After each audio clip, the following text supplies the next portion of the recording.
time. My friend Jessica is going to join us. I've had the pleasure to meet Jessica literally through just the power of social media. We actually had a connector by the name of Andrew. Let me go ahead and yeah, he was kind of like our matchmaker. So hi, Jessica. Woo! Hey, you know, food pause happen, right? Food I pause know. happen. We just have to roll with it. That's Yes. okay. Yes. Right? Yes. That's all right. Yes. How are you? Thank you for being patient, everybody. It's country living. Yes, Awesome connections. agreed. Because I also rural connection. So Yes. we're good. Yes. I was just telling them just a little bit about how we connected. Oh my God. Right? Because it's like a total non-traditional way to connect with a person. Yes. Because you're in Colorado and I'm in Iowa. Mm-hmm. And we've never met in person. Someday we'll remedy that. Yeah. We will. Yeah. Someday we'll remedy that. But we had a matchmaker friend, right, who had been just kind of noticing our pages and had developed a relationship with each of us individually. Mm-hmm. And he said, hey, you two should get to know each other. Yes. Thank you. Thank you. Thank you, matchmaker. Thank you, Andrew. So maybe what we should do is just take a minute and we can do a brief introduction about who we are, because my friends don't know you and they want to be your friends. So same here. I'm sure my friends need to know you too. So maybe do you want to go first and then I'll follow up and say shortness about me? Sure. My name's Jessica. I live in Grand Junction, Colorado. I'm a wife, a mom, a Fill My Cup mentor. Been in healthcare for almost 20 years and decided there was something else for me to do, that God had a different purpose for me to actually serve and to be able to bring light into the world, bring light into moms, give them encouragement, empower them, just to bring light and to remind them that they can do more than what they give themselves credit for. And sometimes we're all spinning these wheels and we just need that extra added support in doing so. So that's just a little tidbit about me. I've got 3 kids, blessed, so keeps me on my toes. Yeah. And you, I've been in Colorado my whole life, so I've never moved anyplace else. It's beautiful here. We have a farm. I've got some cows. This is all new to me within like the last couple of years. So I went from living in the city, which it's not a very big city, but in the city, out to the country. And I'm just excited to share this with my kids and being able to, you know, teach them. And I'm learning right along with them. So it's pretty fun. Yeah. I love that. City girl, kind of. Yeah. To farm girl. Kind of. Yeah. To farm girl. Yes. Yeah. Got my muck boots and everything. They're fashionable though. They have cute little polka dots on them. Oh my goodness. Yeah. So, my name is Rachel Valentine, and I am in Iowa, born and raised Iowan most of my life. My husband and I, we had a brief stint when I went to graduate school where we were in Chicago, and that was a beautiful experience when it was just the two of us learning to be a we together. And then we moved back to our roots to be closer to family. We have two boys who are, they're a whole lot of boys. That's what I say. I love them, but I never knew about boys, and they're every bit as odd as I ever thought that boys were. But they are wonderful, and I love them, and they love their mama very much. So I always feel loved by my boys. And by day profession, I own my own faith-based mental health agency in our little local community and operate that and see and love people of all ages. And I am a lot like you, Jessica. I feel like personally and professionally that there are a whole host of men, but especially women, who are feeling lost in their life, who are I think feeling overwhelmed and overburdened and overstressed, and mostly like what we're talking about today, very much like not enough Yes. in their life. And Yes. so, yeah. And so I am so excited to be able just to share this time with you, to speak life in really, really, truly hoping that God allows us to speak life into a whole bunch of people. Yes. Yes. Yeah. It's just amazing. I think one of the reasons why I wanted to talk about this was because I was trapped for the longest time in the comparison game and Girl. having my own not enoughness. And I know that I'm not alone in that. And that's why I wanted to bring light into that. I can't tell you how many times I compared myself to others and their journey and where they were going or where they had already been, but I didn't know what steps it took to get to where they are. And so I feel like once I embraced that for myself, I've been able to fall and get back up. Yeah. And that's all part of the process. And learning that what God put me here for is to be me, not anybody else. Not anybody. Oh, love that. And so I want to encourage others that we're all unique in our own oneness, and how we can share and be delightful in our oneness, because each one of us is so unique and we all bring something special to the table. I love that. Yeah. I love that very much. Remembering that we have a purpose in, with, and through all of the broken places, all of the places that we feel invisible or insignificant. I'm so much with you for so many years, probably up until I was 37, 38 years old. I feel very much like I was in, really, I say bondage, like I was in bondage to feeling invisible, to comparing, and always feeling very much like not enough, not worthy, feeling lost, not having a sense of purpose or calling.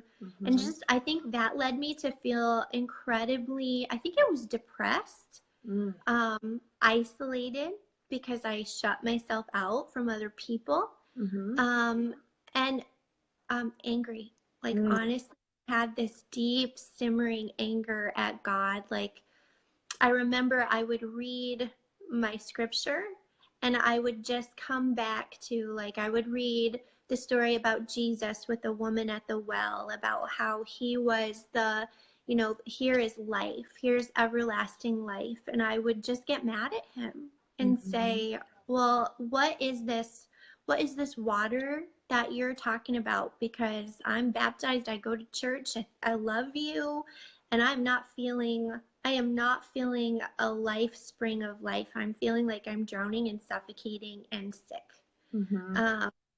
So I know I believe that you're a God who doesn't do false promises, but I'm sure not feeling it. I don't get it.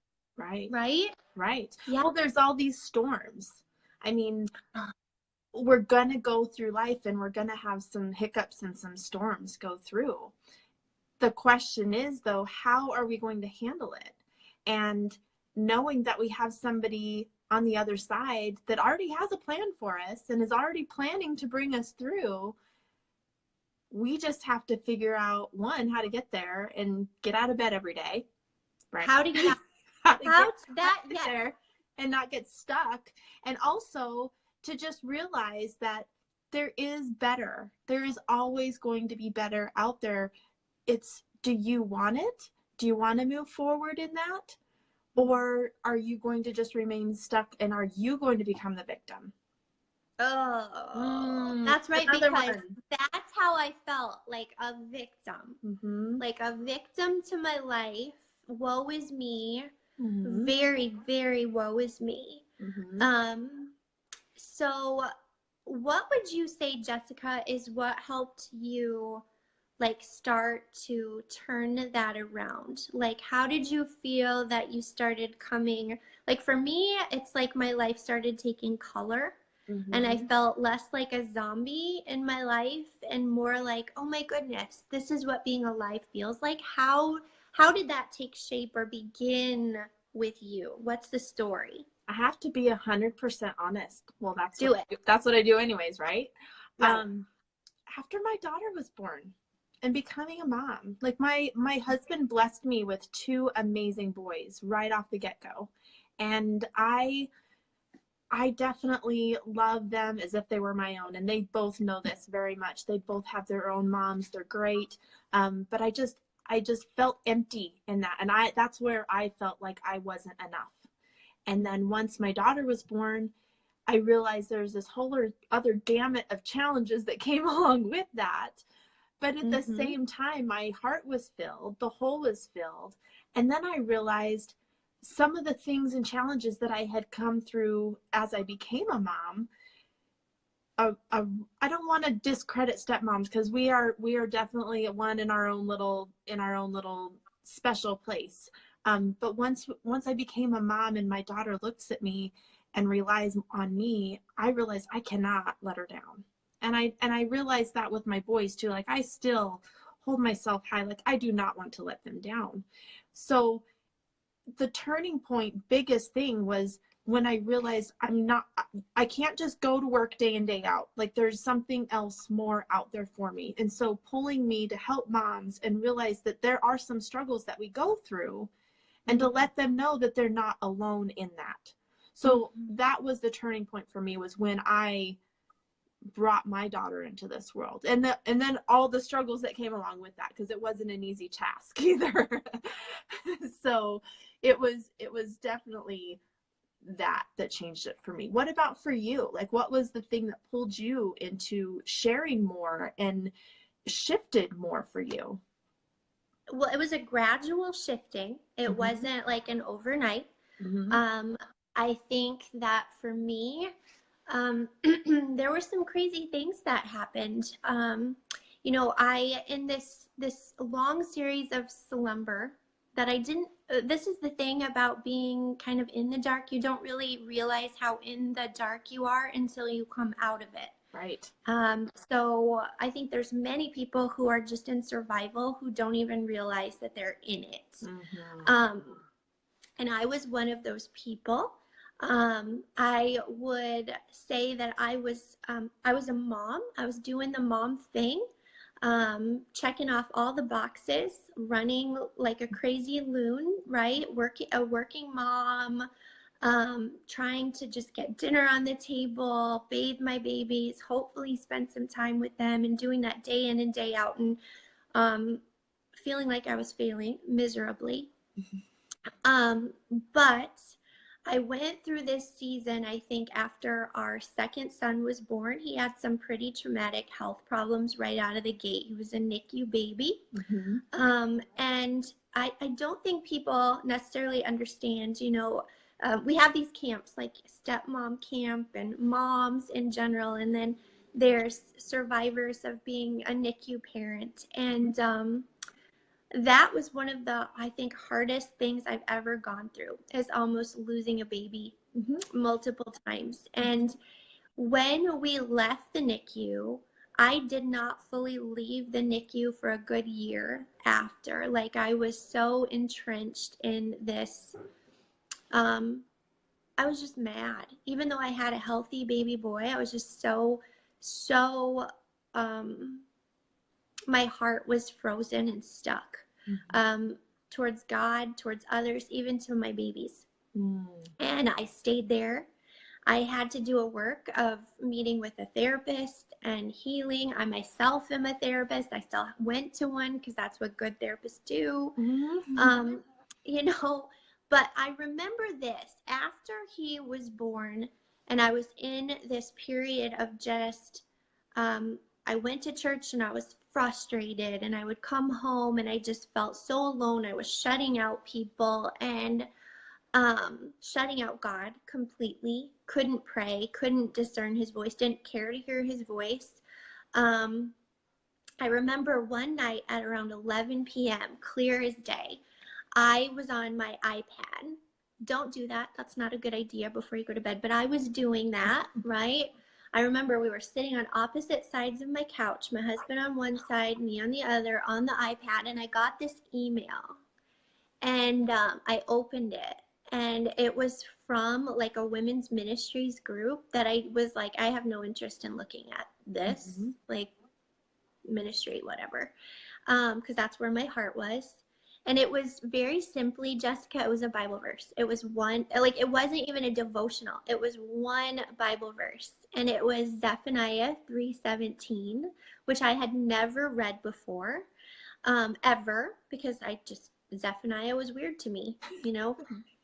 Read the gospel, hang out in Zephaniah. And so I read it, and it was as if, like, my heart just, I started to cry, because it was in that moment that I was introduced to a completely different God than I had ever known. I feel like that was God's way of saying, hey, I am mighty, and you don't have to be. You don't have to fight. I will fight for you. It was God saying, I have joy in my heart over you. I laugh, a belly laugh with you. Like, I'm a God who laughs. I'm a God who has a song in his heart for you. And so I just became unfrozen. And ever since then, I've had to just look at, okay, so if this is who God is, and then I had to look at, if this is who God is, who does he say that I am to him? And that was a whole nother level of breaking my heart, because that's what started to be the undoing of this worth question. When I started to see that he calls me his daughter, his adopted daughter, an heir to him. When I started to realize, if he's a God who has a song over me, I have a song over my children because they're precious to me. So that means I am precious. I am precious and chosen to him. Yes. And little by little by little, that just started undoing all of these lies that I had told myself ever since I was a little girl. And I'm still undoing the lies. Like, I think nearly every day there's a lie that now I'm starting to recognize. Those things that tell me that I'm invisible, that I'm insignificant. You know, even, girl, today, this morning when I woke up and I was thinking about us doing this, you know, my first thoughts were lies. They were lies that said, nobody's going to care. This isn't going to matter. Like lies. Yeah. Right? Yeah. Right? Yeah. This does matter. This is huge. This is huge. Whenever any of God's children speak life and truth out into the open, that's powerful. That's powerful. And God will use it because he uses every good thing for his glory. So he's with us, and that's a beautiful, beautiful truth. So it's a ongoing narrative. But for me, this worth question becomes, it's not about my worth. It's about his worth. And it's about who he says I am to him. And he says that, you know, before I was even made, he knew every day. He knew every hair on my head. He collects every tear of mine in a bottle that he carries next to his heart. So anything that tells me I'm worthless is just a flat out lie. Yeah. Absolutely. True. Absolutely. Yeah. Absolutely. So, I mean, that goes to say that if ever there's any doubts,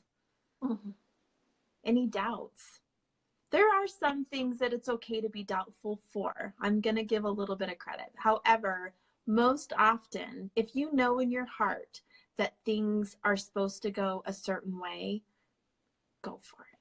Like, go for it. That's what the truth is. The truth is that you know that this is what's supposed to happen. Just follow your heart. I think a lot of people, get stuck up in their head and they just have this inner fight, like telling lies to ourselves, right? Well, and then we're parents, that's right? that's not even us. That's an outside force, you know, putting all this negative thoughts in. And if we just follow our heart,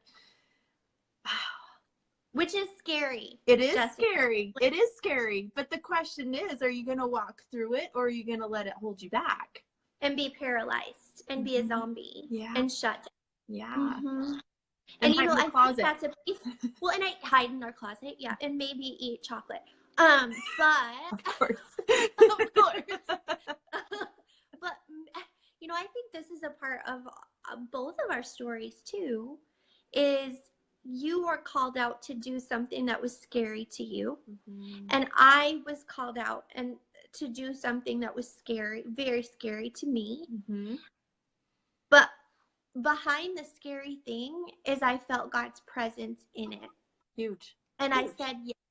Yeah. You know, and I think that has been the continued part of growing, is literally being every day in this scared place and continuing to say yes to him. And then he has shown himself in ways that he has never shown himself to me in my life. Absolutely. Absolutely. Yeah. I think we can all sit down and, you know, I can suggest and invite anybody that's watching this to sit down with a journal prompt and just say, what am I grateful for today? And I invite those that are watching this to do that, because there are so many more blessings out there that we're grateful for that maybe 5 minutes ago, 5 weeks ago, 5 years ago, we had no idea that those things were going to be here. Absolutely. Absolutely. Yeah. But to take stock of them, to take stock and to actually name them, see them. Call them out. Call them out, because God is present in them. Yes. And then I would also say, I think that, so remember when I said that I was in this like frozen kind of angsty, angry place? Yeah. I knew, Jessica, I knew with a deep internal knowing that God was calling out change in me. Like he was calling me to a change. And I was so terrified. Oh, yeah. So terrified. And honestly, I was stuck in all of the lies. So I felt like there's no way. There's just no way. I can't take on another thing. Everything is already too hard. But I think that if people take the moment, if we're talking about journaling the gratitude, but then also be honest about what do you feel like God is calling in your heart? Like if you're in a place of stuckness, if you're in a place of restless unease, if you're waking up at 2 a.m. or 3 a.m., maybe that's a divine appointment. And instead of like getting torqued off that you're up, get out of bed and just sit down with a journal and write it out. Like just write out whatever comes to mind. And maybe just maybe he's calling out something in you. Oh yeah. Yeah. Yeah. And maybe that's some of the reasons why you can't sleep. Like I know that there's some people that have problems sleeping because they have this inner conflict of moving forward and they're fighting against it. Yeah. You think? That was me. That I do think. I do think. And you know what? The more people I talk to with insomnia, they usually say it's around 2 or 3 a.m. Like always. And I'm like, well, then instead of just laying there looking at your clock over and over and over and getting restless and upset that, hello, I should be sleeping, get off. But sit down with a journal and talk to God about it. If you're mad about it, tell him. Right? And I think there's something special that our defenses are down. That God's like, yeah, defenses are down and you're not chasing after your kids. So maybe, just maybe you can listen to me now. And we can talk. Yeah, there's so much power in the quiet and the still. In the quiet and the still. So making sure, even if it's at 2 o'clock in the morning or if it's at 5 o'clock in the morning, being the first one up or the last one to go to bed, there's so much power in the still, because that's when he speaks to us. That's when he speaks. Mm-hmm. The And that's when question is, are you we're listening? to listen. Yeah. Mhm. Yes. Are Because you sometimes listening? it's all about the speaking, but we're like, no, I'm not all about the listening. Yes. I don't want to Yes. listen. I think sometimes we have our own agenda Oh. and we fight it against ourselves because we know that the real true agenda may be even better than what we think it is. And that can be scary. Oh, I know a absolutely. whole host of people that aren't just afraid of, they're not just afraid that things will be bad. They're honestly more afraid that what if things are good? Oh, yeah. Like, then what? Like, I won't be able to, like, will I be able to trust that? Will I be able to handle that? Like, that will create change. Like, Change sometimes is we scary. It is. Change is good. Change can be so good. Oh my goodness. Mm-hmm. Yes. Agreed. Yes. So I love this because we have people watching, which is really fun. Oh, it's awesome. Everybody comment and say hey. Yeah. Like, let us know that you're actually let here. us know where you're coming from. Yeah. And like, if you want to add to the conversation with us, because I don't think, I mean, I know we're not alone. I know that. Oh, yes. But most people don't speak openly necessarily about these things. Yes. You know, I read this, I think it was a very pivotal thing for me last summer. My next door neighbor had recommended a book by Lisa Tierkirst called Uninvited. Ooh. And Uninvited is all about worth. It's all about worth. And it's real. Look it, there's your friend. It's all Thanks, Teresa. Yeah. Okay. So, but there was this one part of Uninvited, like it was so good, but one part stuck out to me so much, and it was this that someone had done a Gallup poll about women in their use of social media.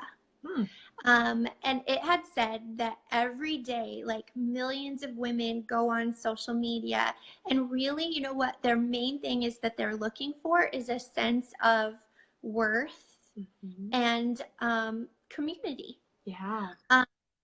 But so what they did is they discerned how many women go on every day to look, and they're looking for this, and then they pulled them afterwards, and so many women, instead of feeling more worthy and more a part of community, they actually felt more isolated, less worthy. They went into the comparison zone, like you were saying, Jessica, and they felt more lonely, except then the next day they did it again and again and again, feeling more less. Does that make sense? Oh yeah, absolutely. Because they were before.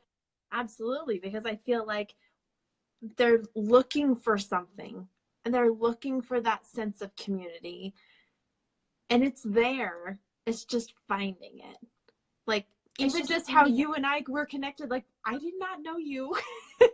No, I did not we know weren't you. looking for each other. And I can't even tell you how many people that are my dearest friends today that I've never even touched and given a hug to. And it's just, it's the sense of community. I mean, it's finding the right community and not getting into that sense of comparison. So I'm going to invite, because I feel like there's so many women that I would love to visit with that may be watching this, that want that sense of community, and invite them to join us. You know, reach out to Rachel, reach out to myself. I mean, we are here to help support you in finding that worthiness and reminding you that you are. Because it's emotional. You can get emotional about it because you are. You really, really are. Because there are so many negative things on social media that you can compare yourself to, and get that negative vibe. But just know that there are some good things out there too. There are, and good people that will pour into you. There's Oh, some yeah. excellent, And excellent. So exactly. lift Yeah. you up. Yes, Yeah. lock arms with women that are going to be lifting you up and empowering you and encouraging you. And don't get stuck in that comparison game, because you know what? There is no comparison. You are you. You are There's, you. there's nobody else out there like you. Mm-mm, mm-mm, mm-mm. And I would Ah, say, you know, pursue people. I was just talking about this week. Like literally be choosy. Like be choosy about who you look at on social media, who you allow your eyes and your heart to have access to. yes. If you discern that by going to a certain site or looking at a certain person's post or messages that it makes you feel less then shut it out. Yeah. Shut it out. And I would say the same outside of social media. If and this is hard, right? Because if they're like in the flesh people to you, but those people actually create you to shrink inside, to feel less than. I read this once that really, really, really smart people, who have good social intelligence, and I didn't learn this till I was like 39 years old, so I wasn't that smart, right? Is that they surround themselves with people who have where they lack, like purposely. So surrounding yourself, not because you're going to compare yourself against them, but purposely finding people who are more compassionate, finding people who are more loving, who have a larger sense of authenticity about themselves, people who have a sense of who God created them to be, but not in a prideful way. Yes. And link arms with them, like literally like they are air, because in doing so, you're going to grow. You're going to grow. And that might mean that you have to let go or decrease some of your encounters with people who make you feel the opposite things, right? Whose world is small and who send the message that yours should be small too. But it will make the difference, because God will bless you through the people who own the blessing, right? Like he will bless you through the people who understand and hold on to his blessing. That's the way. That's the way. Absolutely. Yeah. Oh, I just love that. This is fun. This is I really know. fun. I feel like we could go on for hours. We're going to have to do this again. So we are. But we'll need to stop, because I know time is precious for people and that they can watch this on the replay. Yes. But we should do this. I love this, Jessica. We should do this again. This was so We'll plan awesome. it. Yes. Thank you so much, Rachel. I appreciate your insight and your heart. Your heart is just so beautiful. And so I'm just honored and blessed to introduce you to my circle, because you are you are a light. You are a light. So you're one of those people. You know that you've been blessed, and I want to link arms with you, because you pour back into me. Thank you. So, you deserve it. You deserve it. All right, you guys. Thank everybody for joining. We'll catch you guys another time. Bye. Bye, guys.